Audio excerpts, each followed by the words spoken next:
6 mark ഷോർട്ടിനാണ് net പോയത്. December 2023 എഴുതിയപ്പോൾ ഒത്തിരി സ്ഥലത്ത് ഇങ്ങനെ കണക്ഷൻസ് ഉപയോഗിച്ചു, അല്ലാതെയൊക്കെ നമ്മൾ ട്രൈ ചെയ്യും. പക്ഷെ ഒരിടത്തും നെറ്റ് ഇല്ലാതെ നമ്മളെ കയറ്റില്ല. I am very grateful actually Jayakrishna സാറിനെ പോലെ ഒരു സാർ എന്നെ ലോ പഠിപ്പിച്ചതിന്.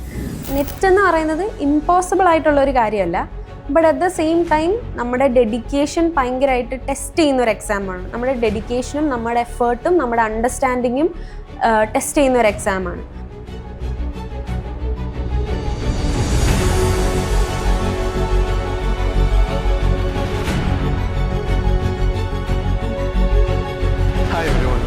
ഇന്ന് നമ്മളോടൊപ്പം ഉള്ളത് ആൽഫയാണ്.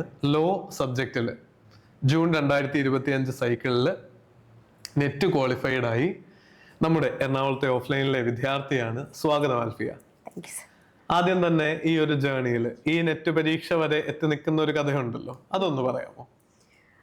സർ, ഞാൻ UG ചെയ്തത് MG യൂണിവേഴ്സിറ്റിയിലാണ്, school of Indian legal thought. അത് കഴിഞ്ഞ് PG പെട്ടെന്ന് തന്നെ അത് കഴിഞ്ഞപ്പോൾ തന്നെ LLB കഴിഞ്ഞപ്പോൾ തന്നെ എനിക്ക് LLM-ന് അഡ്മിഷൻ കിട്ടി ന്യൂആൽസിൽ, നാഷണൽ യൂണിവേഴ്സിറ്റി. അവിടെ LLM ചെയ്തു. അപ്പോൾ LLM ചെയ്യുന്ന സമയത്ത് ആ കൂട്ടത്തിൽ ഞാൻ ചെറുതായിട്ട് പ്രിപ്പയർ ചെയ്യുന്നുണ്ടായിരുന്നു നെറ്റിന്. അത് പേപ്പർ 1-ന്റെ കുറച്ചൊക്കെ മാത്രമായിട്ട് പ്രിപ്പയർ ചെയ്യുന്നുണ്ടായിരുന്നു. അപ്പോൾ എനിക്കൊരു 6 മാർക്ക് ഷോർട്ടിനാണ് നെറ്റ് പോയത്. ഡിസംബർ 2023 എഴുതിയപ്പോൾ അത് കഴിഞ്ഞ് പിന്നെ ജോലിക്ക് പോകണം. നമ്മൾ ആരും എടുക്കില്ല, നെറ്റ് ഇല്ലെങ്കിൽ നമ്മളെ ആരും ജോലിക്ക് എടുക്കത്തില്ല. അപ്പം എനിക്ക് പണ്ടോട്ടേ ഉറപ്പായിരുന്നു ഞാൻ എന്താണേലും ടീച്ചിങ്ങിലായിരിക്കും എന്നുള്ളൊരു സെക്കൻഡ് ഇയർ ഓഫ് UG തൊട്ട് തന്നെ ടീച്ചിങ് തന്നെയാണെന്നുള്ളൊരിതുണ്ടായിരുന്നു. അപ്പം ഞാൻ പ്രാക്ടീസ് ചെയ്തു. അത് കഴിഞ്ഞ് മാസ്റ്റേഴ്സ് കഴിഞ്ഞ് ടീച്ചിങ്ങിന് കിട്ടാഞ്ഞപ്പം കുറേ സ്ഥലത്ത് CV അയച്ചിട്ടുണ്ട്. ഒത്തിരി സ്ഥലത്ത് ഇങ്ങനെ കണക്ഷൻസ് ഉപയോഗിച്ചു, അല്ലാതെയൊക്കെ നമ്മൾ ട്രൈ ചെയ്യും. പക്ഷെ ഒരിടത്തും നെറ്റ് ഇല്ലാതെ നമ്മളെ കയറ്റില്ല. അപ്പം ഞാൻ കോർപ്പറേറ്റും ട്രൈ ചെയ്തു. എനിക്ക് ഡ്രാഫ്റ്റ് ചെയ്യാൻ, എഴുതാൻ ഇഷ്ടമാണ്, അത് പെർഫെക്റ്റ് ആക്കാൻ ഇഷ്ടമാണ്. അങ്ങനെ അതും ട്രൈ ചെയ്തു. പക്ഷെ എനിക്ക് അത് പറ്റുന്നുണ്ടായിരുന്നില്ല. എനിക്ക് അതിനോട് വലിയ താല്പര്യം തോന്നിയില്ല. ഒരു ബാഡ് എക്സ്പീരിയൻസ് ആയിരുന്നു അതിൽ നിന്ന് കിട്ടിയത്. അപ്പോൾ പിന്നെ കല്യാണം കഴിഞ്ഞപ്പോൾ ഹസ്ബൻഡാണ് പറഞ്ഞത്, ഇനി ഇത് എന്നാൽ പിന്നെ നിനക്ക് ടീച്ചിങ് ആണ് വേണ്ടത്, ഇതിൽ ഒത്തിരി ടൈം സ്പെൻഡ് ചെയ്യേണ്ട, ടീച്ചിങ്ങിൽ എത്ര നേരത്തെ കയറുന്നു അത്ര എക്സ്പീരിയൻസ് ആണ്, ലോങ് ടേം ആയിട്ട് അതാ ചെയ്യുന്നതെങ്കിൽ ആ എക്സ്പീരിയൻസ് ബിൽഡ് ചെയ്യുന്നത് തന്നെയാണ് നല്ലത്. അപ്പം നെറ്റ് എഴുതണം, നെറ്റിന് പഠിക്കുക എന്നുള്ള രീതിയിൽ തീരുമാനമായി. അങ്ങനെ ജോലിയെല്ലാം റിസൈനൊക്കെ ആയി വീട്ടിലിരുന്നപ്പം എൻ്റെ ഒരു ഫ്രണ്ടാണ് എനിക്ക് ആദ്യം ഒരു ഇൻസ്റ്റഗ്രാമിലൊരു പോസ്റ്റ് അയച്ചു തന്നു. അപ്പം ഞാൻ ബ്ലൈൻഡ്ലി അത് ഫോളോ ചെയ്തില്ല. പല കോച്ചിങ് സെൻറ്റേഴ്സും നോക്കി, കുറേ അടുത്ത് സംസാരിച്ചു. പക്ഷെ എനിക്ക് ലോ ഇവിടെ മാത്രമേ ഉള്ളൂ, ഓഫ്ലൈൻ ക്ലാസ് ഇവിടെ മാത്രമേ ഉള്ളൂ. ജോയിൻ ചെയ്യുന്നതിന് മുമ്പ് ഞാൻ ഒരു ദിവസം ഒന്ന് ബുക്കൊക്കെ എടുത്ത് പഠിക്കാനൊക്കെ നോക്കി. അപ്പം അന്ന് തന്നെ എനിക്ക് മനസ്സിലായി എന്നെക്കൊണ്ട് ഇതിനൊരു തീർപ്പുണ്ടാവില്ല. കാരണം NTA-ക്ക് ഒരു മെൻറ്റാലിറ്റി ഉണ്ട്. അവർ ഓരോ സബ്ജക്റ്റിനും ചോദിക്കുന്ന വേറെ രീതിയാണ്. അതേപോലെ തന്നെ ഓരോ സബ്ജക്റ്റിൽ ഓരോ യൂണിറ്റും ചോദിക്കുന്നത് വേറെ രീതിയാണ്. അപ്പോൾ അതിനൊരു നാക്കുണ്ട്. ജനറൽ പേപ്പർ ആണെങ്കിൽ ഞാൻ മാത്സിലൊക്കെ ഭയങ്കര വീക്കായിട്ടുള്ള ഒരാളാണ്. അപ്പോൾ അതിന് എന്നെ പിടിച്ചിരുത്താൻ ഒരു ഗൈഡ് ചെയ്യാൻ ഒരാളെ കിട്ടിയാൽ എനിക്ക് പറ്റുമെന്നുള്ളൊരു തോന്നലുണ്ടായിരുന്നു. അപ്പോൾ ഇവിടെ വന്ന് അന്വേഷിച്ചപ്പം ജയകൃഷ്ണ സാറിൻ്റെ അടുത്താണ് സംസാരിച്ചത്. സാറിൻ്റെ ആറ്റിറ്റ്യൂഡും സാറിൻ്റെ ഒരു അപ്രോച്ചും ഭയങ്കര സന്തോഷമായിരുന്നു നമുക്ക് അങ്ങനെ ഒരാളെ കണ്ടുപിടിച്ചതിൽ തന്നെ. കാരണം സാറ് ആദ്യമേ ഞങ്ങളുടെ അടുത്ത് പറഞ്ഞു, നിങ്ങൾ എത്ര ഗൈഡ് മേടിച്ച് പഠിച്ചാലും ഈ കുറച്ച് സാധനങ്ങൾ നമുക്ക് ഗൈഡിൽ നിന്ന് കിട്ടാത്ത കുറേ സംഭവങ്ങളുണ്ട്, അതൊന്നും നമുക്കങ്ങനെ പെട്ടെന്ന് കിട്ടില്ല. സാർ ഒരു 7 വർഷമായിട്ട് എന്തോ ലോ അറ്റംപ്റ്റ് ചെയ്ത് അതിൻ്റെ PYQs ഉണ്ടാക്കി, അത്രയും ഡെഡിക്കേറ്റഡ് ആയിട്ടുള്ളൊരു I am very grateful actually Jayakrishna സാറിനെ പോലെ ഒരു സാർ എന്നെ ലോ പഠിപ്പിച്ചതിന്. സാർ അങ്ങനെ പറഞ്ഞപ്പം എനിക്ക് ഭയങ്കര കംഫർട്ടബിൾ ആയിട്ട് തോന്നി. ഫസ്റ്റ് ഡേ തൊട്ട് ഭയങ്കര സാറ് പ്രൊട്ടക്ട് ചെയ്ത്, സാറ് മാത്രമല്ല കേട്ടോ, അവിടെ ഉണ്ടായിരുന്ന എല്ലാ ടീച്ചേഴ്സും, സ്വാതി മിസ് ആണെങ്കിലും ഷാഹിദ മിസ് ആണെങ്കിലും വിശ്വ മിസ് ആണെങ്കിലും സാറാണെങ്കിലും, എനിക്ക് പെർസെൻറ്റേജ് ഒക്കെ എന്ന് പറഞ്ഞാൽ ഞാൻ ആദ്യമൊക്കെ നെറ്റ് എഴുതുന്ന സമയത്ത് ഞാൻ ഇങ്ങനെ ഇരുന്ന് കണക്ക് കൂട്ടൊക്കെ 193 ആണെങ്കിൽ ഇതിൻ്റെ 50% ഇത്ര ആയിരിക്കും, ഇങ്ങനെ ഇരുന്നിട്ട് ഫുൾ ബ്ലിങ്ക് ആയിട്ടിരിക്കാറുണ്ട്. പക്ഷെ സാറ് പറഞ്ഞു തരുന്ന കുറേ ട്രിക്സിലാണ് നമ്മൾ ഇതൊക്കെ ഭയങ്കര ടൈം റിസർവ് ചെയ്ത് വെച്ച് ഇതിനെ അപ്രോച്ച് ചെയ്യാൻ പഠിക്കുന്നത്. നമുക്കവർ 3 മണിക്കൂർ തരുന്നുണ്ടെങ്കിൽ അത് കറക്റ്റ് കാൽക്കുലേറ്റഡ് ആയിട്ടാണ് ആ 3 മണിക്കൂർ തരുന്നത്. ഒരു ക്വസ്റ്റ്യൻ അപ്പുറത്തേക്കോ ഇപ്പുറത്തേക്കോ പോയാൽ അതിൻ്റെതായ ഒരു പോരായ്മ നമ്മുടെ ആൻസർ ഷീറ്റിൽ വരും. അപ്പം അത് മാനേജ് ചെയ്യാൻ പഠിച്ചതും ഒക്കെ I+E തന്നെയാണ് കിട്ടിയത്. ജോയിൻ ചെയ്ത് കഴിഞ്ഞപ്പം എൻ്റെ ഒരു ആറ്റിറ്റ്യൂഡ് എന്ന് വെച്ചാൽ ഞാൻ പഠിക്കാൻ ശ്രമിച്ചു, പക്ഷെ എനിക്കത് കിട്ടുന്നുണ്ടായിരുന്നില്ല. അപ്പം there is something wrong with how I M approaching the exam. അപ്പോൾ ഇവരെന്ത് പറയുന്നു ആ വഴി നമുക്ക് നോക്കാം എന്നുള്ള രീതിയിൽ ഞാൻ ബ്ലൈൻഡായിട്ട് ഫോളോ ചെയ്യാനുള്ള ഒരു തീരുമാനമായിരുന്നു. അപ്പം ഫസ്റ്റ് എനിക്ക് കിട്ടിയ അഡ്വൈസ് PYQ റിലീജിയസ്ലി ചെയ്യാന്നുള്ളതാണ്. അപ്പം നമ്മുടെ ആപ്പിൽ എല്ലാ PYQs ഉണ്ട്, ഓരോ യൂണിറ്റിനും ബേസ് ചെയ്തിട്ടുള്ള PYQs ഉണ്ട്. അപ്പം ഞാൻ അത് ചെയ്യാൻ തുടങ്ങി. ഈവൻ ദോ എനിക്കൊരു ഡൗട്ട് ഉണ്ടായിരുന്നു, ഒന്നും അറിയാതെ PYQ ചെയ്ത് കഴിഞ്ഞാൽ എന്തെങ്കിലും കിട്ടുമോ, എന്തായിരിക്കും എന്നുള്ള. ആദ്യം എനിക്ക് ഓർമ്മയുണ്ട്, എനിക്ക് 44 മാർക്ക് എന്തോ ആണ് ഫസ്റ്റ് 100ൽ കിട്ടുന്നത്. അപ്പോൾ ഭയങ്കര ചമ്മലായിരുന്നു. ഈവൻ ദോ ആദ്യം അറ്റംപ്റ്റ് ചെയ്യുകയാണെങ്കിലും ഭയങ്കര ചമ്മലായിരുന്നു. പക്ഷെ ലാസ്റ്റ് ഒക്കെ ആയപ്പോൾ 70 അബോവ് ആവുന്നുണ്ടായിരുന്നു.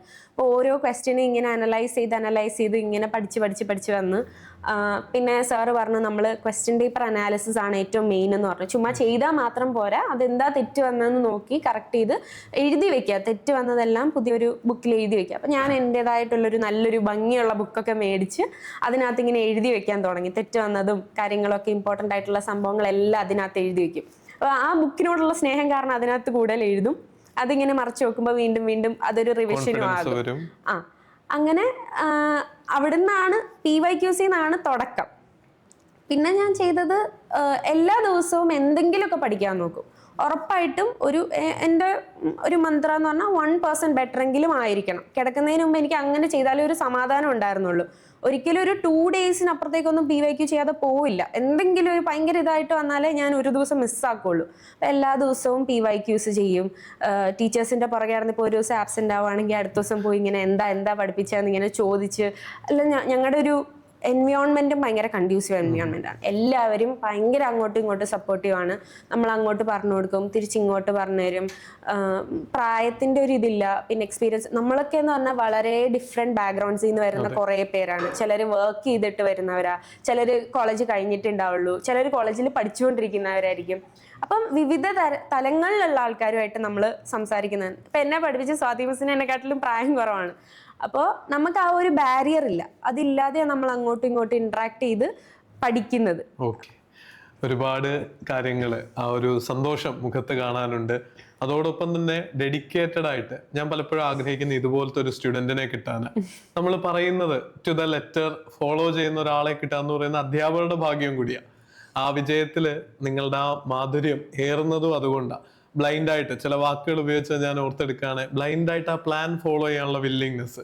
അതുപോലെ ഒരു ജാപ്പനീസ് പ്രിൻസിപ്പിളാണ്, അറിഞ്ഞോ അറിയാതെയോ ആൽഫിയ ചെയ്ത്, കെയ്സൺ എന്ന് പറയുന്ന ഒരു പ്രിൻസിപ്പിളാണ്. ഓരോ ദിവസവും small improvements, small changes towards good എന്ന് നമുക്ക് ഇംഗ്ലീഷിലേക്ക് ട്രാൻസ്ലേറ്റ് ചെയ്യാം. ആ പറഞ്ഞു കേട്ടപ്പോൾ എനിക്ക് കൊതിയായിപ്പോയി. ഇതുപോലത്തെ ഒരു 100 പിള്ളേരെ എനിക്ക് കിട്ടിയായിരുന്നെങ്കിൽ. കാര്യം ഒരു ദിവസം മാക്സിമം എന്തെങ്കിലും വയ്യാതോ ഫംഗ്ഷനോ ആണ് ഞാൻ ഉപേക്ഷിക്കും. 2 ദിവസത്തിൽ കൂടുതൽ PYQ ചെയ്യാതെ പോയിട്ടില്ല എന്നൊക്കെ കേട്ടപ്പം എൻ്റെ മനസ്സിങ്ങനെ നിറയായിരുന്നു. കാര്യം എപ്പോഴും നമ്മൾ പറയുന്ന കാര്യങ്ങളാണ്, എന്നാൽ അത് ഇംപ്ലിമെന്റ് ചെയ്ത് കാണുമ്പോൾ, ആ ഇംപ്ലിമെന്റേഷനിലൂടെ വിജയം കാണുമ്പോൾ, അതാ ഒരു അധ്യാപകൻ അല്ലെങ്കിൽ I+ നമ്മൾ റൺ ചെയ്യുമ്പോൾ ഉള്ള ഏറ്റവും വലിയ റിവാർഡ് ഇതൊക്കെ. കുട്ടികൾ ഇത് ചെയ്യുന്നു, അതിൽ നിന്ന് വിജയിക്കുന്നു, അതറിയുന്ന ഒരു ഹാപ്പിനെസ് ഉണ്ടല്ലോ. അപ്പോൾ ഞാൻ ആൽഫിയോട് മനസ്സ് നിറഞ്ഞൊരു താങ്ക്സ് പറയുക. അതുപോലെ ഒരുപാട് പേര് പറയുന്ന ഒരു കാര്യം, ഈ നെറ്റ് കൊണ്ട് കാര്യമില്ല. പറഞ്ഞു വന്നപ്പോ ഇങ്ങനെ പറഞ്ഞല്ലോ, നെറ്റ് കിട്ടാതെ ജോലിക്ക് ബുദ്ധിമുട്ടാണ്. ഇപ്പോ അസിസ്റ്റന്റ് പ്രൊഫസറായിട്ട് ഗസ്റ്റ് ആയിട്ടാണെങ്കിലും വർക്ക് ചെയ്യാൻ സ്റ്റാർട്ട് ചെയ്തു. റിസൾട്ട് വന്ന ആകെ ഇപ്പോ 1-2 ആഴ്ചകളാവുന്നതേ ഉള്ളൂ. എങ്ങനെയാണ് ആ ഒരു ജോബ് എന്നുള്ള ഇതിലേക്ക് എത്തിയത്? നെറ്റ് റെലവെന്റ് ആണോ? തീർച്ചയായിട്ടും റെലവെന്റ് ആണ്.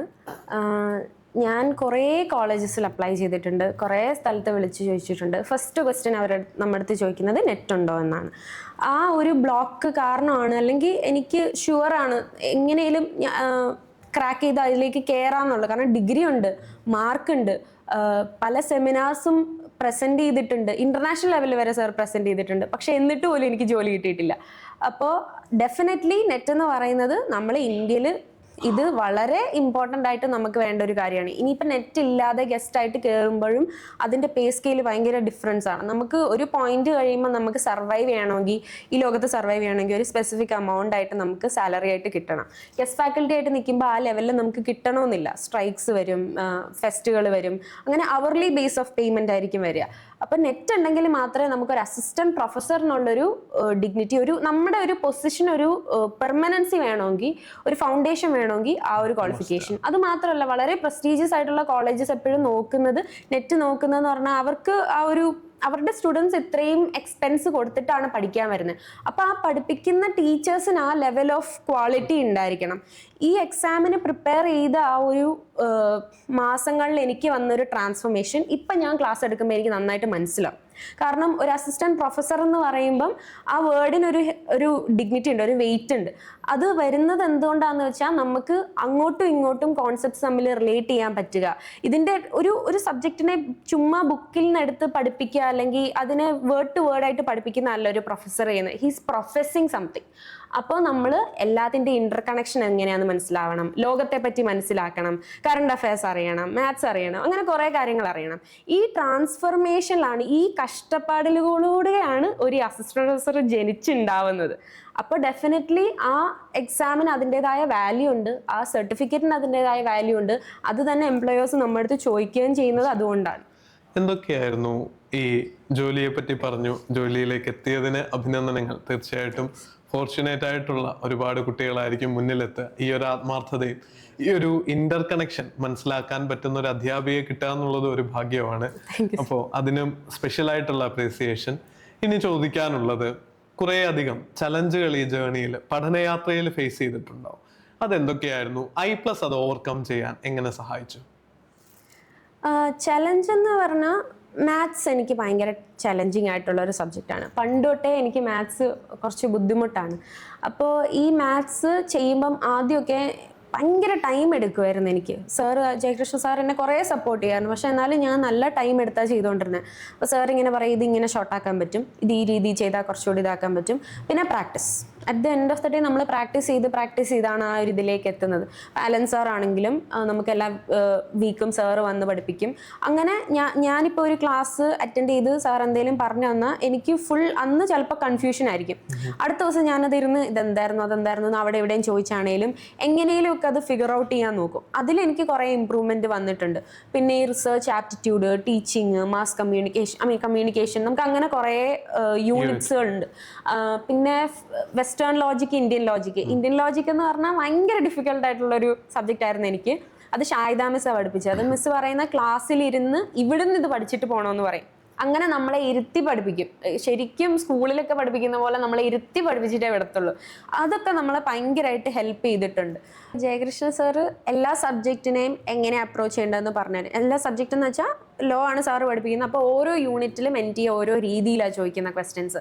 അപ്പോൾ സാർ അതിനനുസരിച്ച് ക്വസ്റ്റ്യൻസ് നമുക്ക് പ്രിപ്പയർ ചെയ്ത് തരും. നമ്മൾ PYQs റിവൈസ് ചെയ്യും. അപ്പോൾ സാറിന് അറിയാത്തൊരു കാര്യമാണെങ്കിൽ സാറ് നമുക്ക് ഇങ്ങോട്ട് നമ്മളുടെ അടുത്ത് ചോദിക്കും, അങ്ങോട്ടും ഇങ്ങോട്ടും ഷെയർ ചെയ്യും. പിന്നെ എനിക്ക് സാറിൻ്റെ കാര്യത്തിൽ തോന്നിയെന്ന് വെച്ചാൽ, നമ്മൾ നെറ്റിന് പഠിക്കുമ്പോൾ എപ്പോഴും നമ്മളൊരു സ്റ്റോപ്പ് ലൈനും വെക്കണം. There is A beginning line and there is A finishing line. ഒരു പോയിന്റിന് അപ്പുറത്തേക്ക് നമ്മൾ ആ ഒരു കോൺസെപ്റ്റിനെ പഠിക്കാൻ നിന്നാൽ അത് ചോദിക്കണമെന്നില്ല. എവിടെ നിർത്തണം എന്നും കൂടെ നമ്മൾ പഠിക്കണം. കാരണം നമ്മൾ അനാവശ്യമായിട്ട് ടൈം ഇതിൽ വേസ്റ്റ് ചെയ്ത് കളഞ്ഞാൽ നമ്മൾ കുറേ ഇമ്പോർട്ടൻ്റ് ആയിട്ടുള്ള കാര്യങ്ങൾ മിസ്സാക്കും. പിന്നെ സാറ് പറഞ്ഞത് നമ്മുടെ സ്ട്രെങ്ത് എന്താണെന്ന് കണ്ടുപിടിക്കുക, അതിൽ ഫോക്കസ് ചെയ്യാൻ നോക്കുക. എല്ലാ കാര്യങ്ങളും നമുക്ക് കവർ ചെയ്യണമെന്നില്ല. ഞാനാണെങ്കിലും ഇതിനകത്ത് ചില യൂണിറ്റ്സ് എനിക്ക് കംപ്ലീറ്റ് ചെയ്യാൻ പറ്റാത്ത യൂണിറ്റ്സ് ഉണ്ട്. അത് ഞാൻ വിട്ടിട്ട് ബാക്കിയുള്ളത് എനിക്ക് അറിയാവുന്ന, പക്ഷെ ഞാൻ മേക്ക് ഷുവർ ചെയ്യും ദാറ്റ് ഒരു മെജോറിറ്റി പോർഷൻസ് നമ്മൾ കംപ്ലീറ്റഡ് ആണ്, അത് പെർഫെക്റ്റ് ആണെന്ന് ഉറപ്പുവരുത്തും. സാറ് തരുന്ന നോട്ട്സ് വീണ്ടും വീണ്ടും ഇടയ്ക്കിടയ്ക്ക് കിട്ടുമ്പോൾ ചുമ്മാ മറിച്ചെങ്കിലും ഒന്ന് നോക്കും. അപ്പോൾ അതിങ്ങനെ റിഫ്രഷ്ഡ് ആയിട്ടിരിക്കും. അതൊക്കെയാണ് ഞാൻ ചെയ്തത്. അതൊക്കെയാണ് അവരെനിക്ക് തന്ന ഒരു ഇത്. പിന്നെ ഞാൻ എപ്പോഴും വീട്ടിലെ കാര്യങ്ങളെല്ലാം നോക്കിയിട്ട് വരുമ്പോൾ ചിലപ്പോൾ ലേറ്റ് ഒക്കെ ആവുമായിരുന്നു. ഇപ്പോൾ 10 മണിക്ക് ക്ലാസ് തുടങ്ങുന്നത് ഞാൻ 10:20 10:30 വരുന്നത്. സാർ അതൊക്കെ ഭയങ്കര അണ്ടർസ്റ്റാൻഡ് ചെയ്യും. അതേപോലെ ഞാൻ ഈവനിങ് കുറച്ചുകൂടെ കൂടുതൽ നേരെ ഇരിക്കും. പിന്നെ എപ്പോൾ വിളിച്ചാലും എപ്പം മെസ്സേജ് അയച്ച് ചോദിച്ചാലും സാറ് ഓരോ ആൻസേഴ്സ് പറഞ്ഞു തരും. അങ്ങനെ കുറേ ട്രിക്സ് കാര്യങ്ങൾ സാറ് പറഞ്ഞു തന്നായിരുന്നു. ഇപ്പോൾ എക്സാമിലെ ടൈമിൽ നമ്മൾ മൈൻഡ് കാമാക്കി വെക്കേണ്ട എങ്ങനെ അതിനെ അപ്രോച്ച് ചെയ്യണം, ആ മൊമെന്റിൽ നമ്മൾ എങ്ങനെ ചിന്തിക്കണം. ഞാൻ ആദ്യം ലോയുടെ PYQ ചെയ്തപ്പം നമുക്കൊരു 2 hours ആയിരുന്നു ടൈം ഉണ്ടായിരുന്നത്. നമ്മുടെ ആപ്പിൽ തന്നെയുള്ള PYQs ആണ്. ഞാനൊരു 45 minutes എക്സാം തീർത്തു. അപ്പൊ സാർ എൻ്റെ അടുത്ത് പറഞ്ഞു, അങ്ങനെയല്ല, അവർ ഇത്രയും സമയം തരുന്നത് അതിന് വേണ്ടിയിട്ടാണ് തന്നേക്കുന്നത്, അത്രയും ചിന്തിച്ച് എഴുതേണ്ടത് കൊണ്ടാണ് തരുന്നത്. അപ്പൊ നമ്മൾ ചിന്തിച്ച് ഓരോ ടൈമിനും ഡെഡിക്കേറ്റ് ചെയ്തിട്ട് വേണം അത് ചെയ്യാമെന്ന് പറഞ്ഞു. അതും ഞാൻ അതേപോലെ തന്നെ എൻ്റെ എക്സാമിന് അപ്ലൈ ചെയ്തായിരുന്നു. അതും എനിക്ക് ഭയങ്കര യൂസ്ഫുൾ ആയിട്ട് വന്നായിരുന്നു. വളരെ ഒരു റിവലേഷനാ പലർക്കും. എല്ലാവരും ഒരുപാട് പഠിക്കും. ഞാൻ ചില കുട്ടികളോട് ചോദിക്കാറുണ്ട്, നിങ്ങൾ ഈ സബ്ജക്റ്റ് PhD ചെയ്യാനായിട്ടാണോ ഈ ടോപ്പിക്ക് പഠിക്കുന്നതെന്ന്. ആൽഫിയ പറഞ്ഞ JKയിലൂടെ ആൽഫിയയുടെ അടുത്തേക്ക് എത്തിയ പോയിന്റ് നിങ്ങളും ഒന്ന് ശ്രദ്ധിക്കണം. സ്റ്റാർട്ടിംഗ് ലൈനും സ്റ്റോപ്പ് ലൈനും നെറ്റിന്റെ പ്രിപ്പറേഷനിൽ ഉണ്ടാവണം. കാര്യം 10 യൂണിറ്റ് പഠിച്ച് 10 യൂണിറ്റിലെ ഒരു കീ കോൺസെപ്റ്റുകൾ നോക്കിയാൽ തന്നെ 100-ലധികം ടോപ്പിക്കുകൾ ഉണ്ടാവും. അത് നെറ്റിന് വേണ്ടി നമ്മൾ പഠിക്കുകയാണ്, ആ പരീക്ഷ ഫോക്കസ് ചെയ്ത് പഠിക്കുക എന്നുള്ള ഇമ്പോർട്ടന്റ് പോയിന്റ് മറക്കരുത്. ആൽഫിയ അത് പറഞ്ഞത് വളരെ എന്നെ ഒന്ന് സ്ട്രൈക്ക് ചെയ്യുന്ന ഒരു പോയിന്റ് ആയിരുന്നു.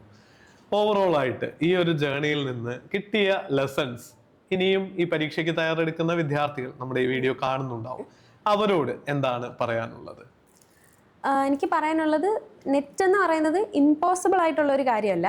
But at the same time നമ്മുടെ ഡെഡിക്കേഷൻ ഭയങ്കരമായിട്ട് ടെസ്റ്റ് ചെയ്യുന്ന ഒരു എക്സാമാണ്. നമ്മുടെ ഡെഡിക്കേഷനും നമ്മുടെ എഫേർട്ടും നമ്മുടെ അണ്ടർസ്റ്റാൻഡിങ്ങും ടെസ്റ്റ് ചെയ്യുന്ന ഒരു എക്സാമാണ്. അപ്പം നമ്മളിതിന് എപ്പോഴും ഒരു പ്രോപ്പർ പ്ലാൻ ഇല്ലാതെ എക്സാം എഴുതി കഴിഞ്ഞാൽ നമുക്കത് ക്രാക്ക് ചെയ്യണമെന്നില്ല. എസ്പെഷ്യലി JRF അങ്ങനെ എയിം ചെയ്യുമ്പം ഒരു പ്ലാൻ ഉണ്ടായിരിക്കണം. ആ പ്ലാനിലോട്ട് സ്റ്റിക്ക് ചെയ്യാനുള്ള കൺസിസ്റ്റൻസി വേണം, ഡെഡിക്കേഷൻ വേണം. പിന്നെ നമുക്ക് പല മൊമെന്റ്സ് ഓഫ് ഡൗട്ടും വരും. ഉറപ്പായിട്ടും നമ്മളിപ്പോൾ ഒരു PYQ ചെയ്യുമ്പോൾ നമുക്ക് 72, 80 കാണും, പിന്നെ ചിലപ്പോൾ 60 വരെയുള്ളൂ, പിന്നെ ചിലപ്പോൾ 50 വരെയുള്ളൂ, പിന്നെ വീണ്ടും 82 വരും. അങ്ങനെയൊക്കെ പലപ്പോഴും സംഭവിക്കാം. നമ്മുടെ കൂടെയുള്ളവർ നന്നായിട്ട് പഠിക്കുന്നവരുണ്ടാവും, അവരെ കാണുമ്പോൾ നമുക്ക് ചിലപ്പോൾ ഒരു എന്നെ കൊണ്ട് പറ്റുമോ എന്നൊക്കെ തോന്നുമായിരിക്കും. പക്ഷെ അങ്ങനത്തെ മൊമെന്റ്സിലും നമ്മൾ നമ്മുടെ ഗ്രിറ്റും അതിലേക്കുള്ളൊരു താല്പര്യവും വിട്ട് കളയാതെ, ഗിവപ്പ് ചെയ്യാതെ അവിടെ വരെ എത്തുമെന്ന് അവസാനം വരെ ഡെഡിക്കേറ്റഡ് ആയിട്ട് നിൽക്കണം. ആ ഒരു കൺസിസ്റ്റൻസി ആണ് എനിക്ക് തോന്നുന്നത് എൻ്റെ കാര്യത്തിൽ മെയിനായിട്ട് വന്നത്. എല്ലാ ദിവസവും ഞാൻ കൺസിസ്റ്റൻ്റ് ആയിട്ട് എന്തെങ്കിലുമൊക്കെ ഇമ്പ്രൂവ്മെൻറ്റ്സ് ഉണ്ടാക്കും എന്നുള്ളൊരു വാശിയുണ്ടായിരുന്നു. അതാണ് എനിക്ക് ഏറ്റവും ഹെൽപ്ഫുൾ ആയിട്ട് വന്നത്. അതായിരിക്കും എനിക്ക് തോന്നുന്നു മിക്ക ആൾക്കാർക്കും. അതും നമ്മുടെ ഡെഡിക്കേഷൻ ഉണ്ടെങ്കിൽ ഡെഫിനറ്റ്ലി പറ്റുന്ന കാര്യമാണ്. താങ്ക് യു ആൽഫിയ, ഇത്രയും ടൈം എടുത്തു. അധ്യാപിക എന്നുള്ള നിലയിൽ മികച്ചൊരു പേരെടുക്കുമെന്ന് എനിക്ക് 100% വിശ്വാസമുണ്ട്. അപ്പോൾ എല്ലാ അനുഗ്രഹങ്ങളും നന്മയും മുന്നോട്ടുള്ള ജേർണിയിലും കരിയറിലും എല്ലാം ഉണ്ടാവട്ടെ എന്ന് ആശംസിക്കുന്നു. Thank you. Thanks a lot.